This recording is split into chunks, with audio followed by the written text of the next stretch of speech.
Hi, I'm Matt Robison, Vice President of Government Affairs for the Oklahoma Association of Realtors. And I'm Richard Phillips, your contract lobbyist. And welcome to this week's edition of the Capitol Insider.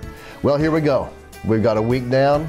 We've had a snowy, icy week. And it's been cold. And it's been historic. We had the speaker step down on Tuesday. Right. That's right. So Mike Jackson, who's the pro tem, is the acting speaker. Correct. And I guess the election is going to be Monday. That's right. There's some folks that are vying for that seat, and we'll have to find out how the dominoes fall. And as I mentioned last week, there's also dominoes falling at the federal level with Senator Tom Coburn. That's right. And I think that's what caused all of this stuff. That's right.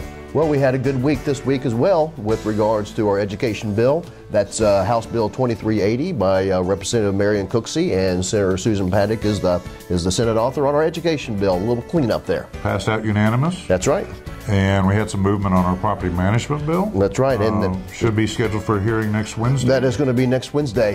Representative Don Arms is helping us out on that, and it's a better definition of property management. So the Oklahoma Real Estate Commission has requested that there is a better definition of that real estate activity because so many issues are brought before the commission dealing with that. Sure.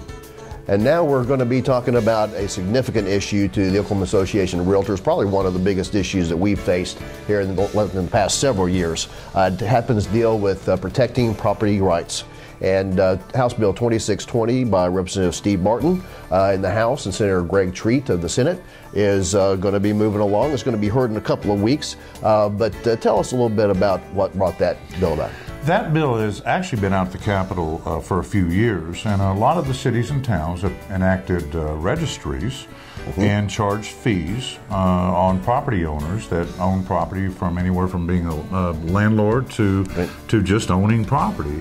And we have a scenario now to where one of the larger cities, which is Oklahoma City, passed a ordinance requiring a fee for vacant properties. Right. That's where we really feel the line has been crossed. That's right. And the fee, we feel it's excessive. Right. The inspections are going to be excessive.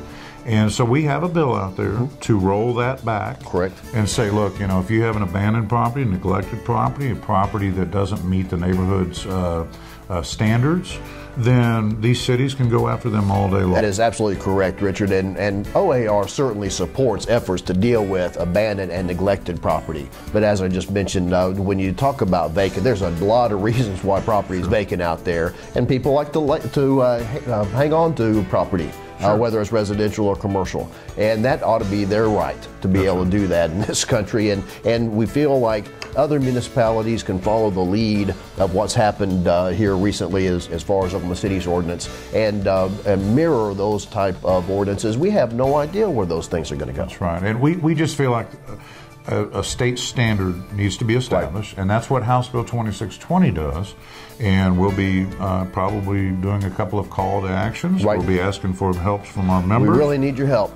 And this will be a significant endeavor on our part this year. And we also have some coalition members on that particular issue. The Oklahoma Bankers Association, the Credit Unions Association, the Farm Bureau. Those are great partners in this effort to combat this significant issue. And we're talking to more. That's right. There's going to be more coming down the line. So we appreciate all their help, and we appreciate you. When we call on the call for action, we really do want your help and contacting legislators and tell them about this situation. This is Matt Robison signing off, and Richard Phillips for this week's edition of the Capitol Insider, and we'll see you next week. Sure.